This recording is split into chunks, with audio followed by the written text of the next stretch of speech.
Have you ever been telling a story in front of a group of people or audience, and in the middle of a sentence, you see your audience spacing off, bored, or even sleeping? In that moment, you'll feel sort of embarrassment. Embarrassment because your job was to grab the audience attention and keep them interacted with what you were speaking. And I'm going to fix that with tips and ideas to help out storytelling. Finishing your presentation, and when you are done, the audience gets up and starts clapping for you. One of the reasons why they start clapping for you is because you executed the right parts of storytelling.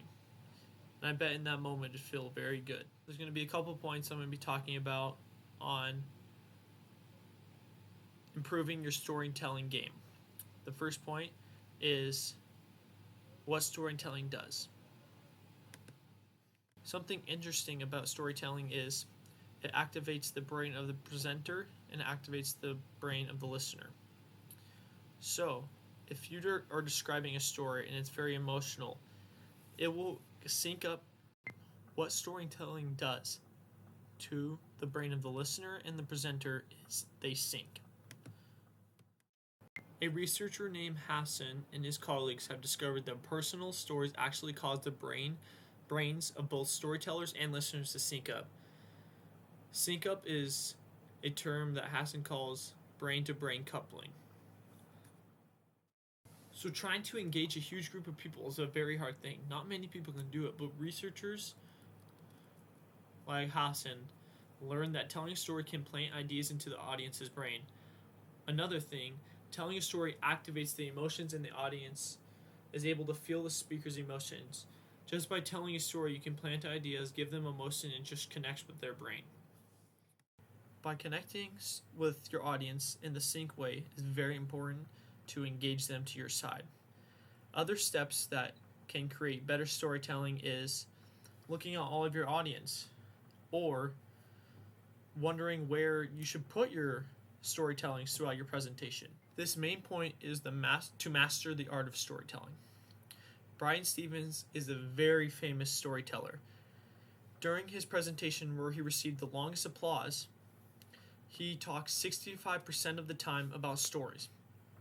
That's how you do it.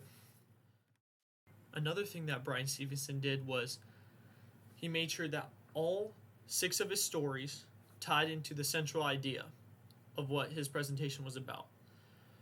And you have to make sure that you do that. You can't just state a story about how your dog died and then how wonderful your day was. That just doesn't make sense and it gets the audience confused. You have to make sure that every story relates to the audience but also connects the key points to your idea. In this next clip, I'm just going to be showing you what the end of Bryan Stevenson's presentation looked like, how engaged his audience looked, and how the applause felt to him.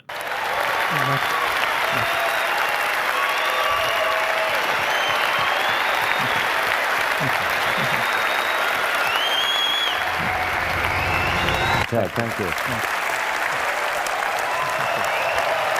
Storytelling is a really tricky step for a presenter, but if you get that step right, it'll make you one of the best. As a presenter, you need people and practice to help you for your storytelling. But also, you got to master the art of storytelling and learn about storytelling, the basics.